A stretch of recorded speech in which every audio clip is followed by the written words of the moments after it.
serbisyo sa emergency room, observation room at outpatient department basta ang mga serbisyo ay ginawa sa loob ng 24 hours bago ma-admit ang pasyente sa parehong pasilidad.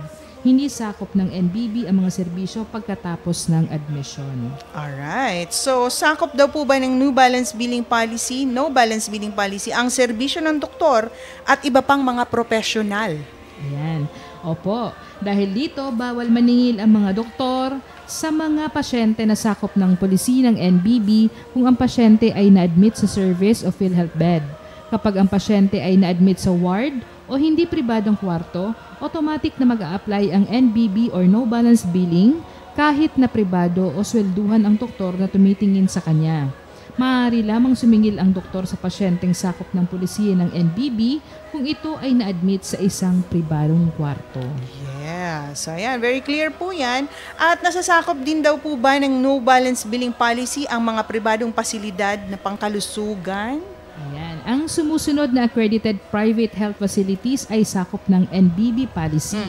Kasama po dito ang contracted facilities ng ZAY benefit packages. Yes. Pangalawa po, ambulatory surgical clinics, freestanding dialysis centers, TB dots centers, infirmaries and dispensaries.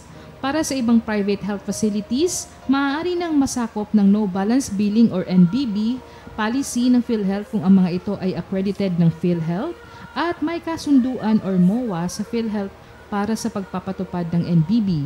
Layunin ng hakbang na ito na palawakin ang access sa serbisyong pangkalusugan lalo na para sa mga pasyenteng hindi na kayang tanggapin ng mga pampublikong ospital. Alright. So, ayan, very clear po yan ang mga coverage at yung kung ano yung mga sakop ng No Balance Billing Policy. Siguro halos patapos na rin tayo. Kung meron tayong mga questions dyan, maaari na po siguro nating ipasok, Madam. May isang question tayo dito. Isang senior citizen daw na-admit sa isang private hospital. Pero ito naman ay some sort of, parang hindi naman question, kundi nag-share lamang siya. Na-admit siya sa isang private hospital, pero wala daw siyang masyadong excess kasi hindi nagpabayad yung doctor. Ayan. Actually, depende naman kasi yan. Pagka private hospital at kaya pa naman talaga nung benepisyo ni PhilHealth, talagang wala ka talagang babayaran. Very clear naman po yan upon discharge kung saan at ano ang mga dapat ninyong bayaran na mga fee or mga bagay-bagay. Ipapaliwanag naman po yan sa inyo or doon sa bantay ninyo or doon sa nag-aasikaso ng inyong paglabas ng hospital. So, kung meron kayong mga questions, meron tayong mga available na PhilHealth Cares sa ating mga hospitals. Sino-sino nga yung mga P-Cares natin? Halimbawa, dito sa atin sa Catanduanes. Dito sa Catanduanes, meron tayong dalawang PhilHealth Cares. Si Miss Joan Sabeniano at si Miss Catherine Villarino. So, sila po yung nag-roving dito sa mga hospitals natin sa buong lalawigan ng Catanduanes. And minsan po nasa mga private hospitals din sila. Yung dalawang malaking private hospital natin dito sa bayan ng Verac, sa Immaculate and sa CDHI. Yes, but for now, as of December 3, nasa CDHI si Miss Catherine okay. and si Miss Joan ay nasa EBMC. So yan ang mga assignments nila for the month. Ano yan? Monthly? Monthly itong sila? December, isang buong month doon. Okay. So yan po, meron tayong mga available dyan, yung mga PhilHealth Cares para mag-assist kung sakali meron kayong mga katanungan. Or pwede naman po kayong magtanong mismo sa PhilHealth. Okay? Andyan lamang po kami sa Verac Town Center. So malapit na malapit lamang po. Okay, meron naman ditong isang question. Papaano daw po kung siya ay isang dependent?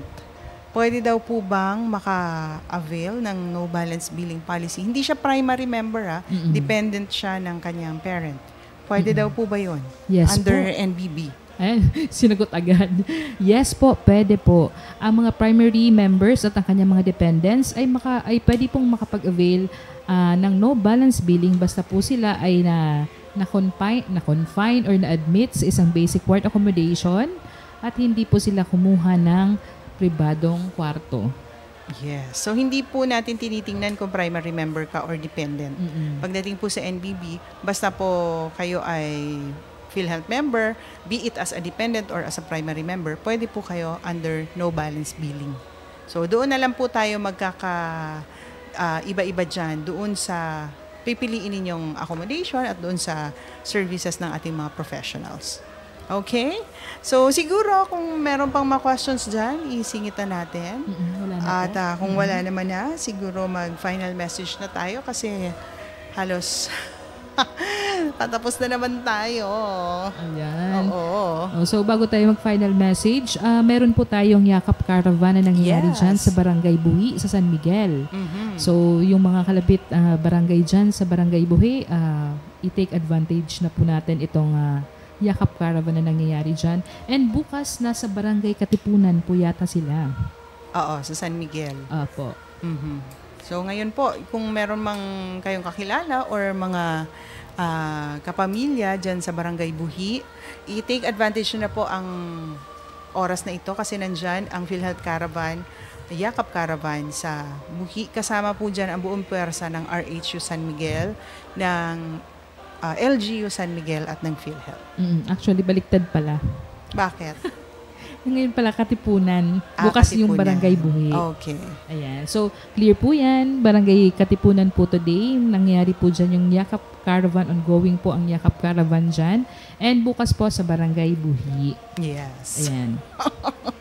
Nabaliktad. Baliktad. Okay. Ayan. So, mag-final message na po tayo. Ayan. Patuloy ang ating panawagan sa lahat ng PhilHealth members na siguraduhing updated ang ating kontribusyon, maging ang ating records upang tuloy-tuloy ang pagkamit ng benepisyo at para mas marami pa tayong matulungan.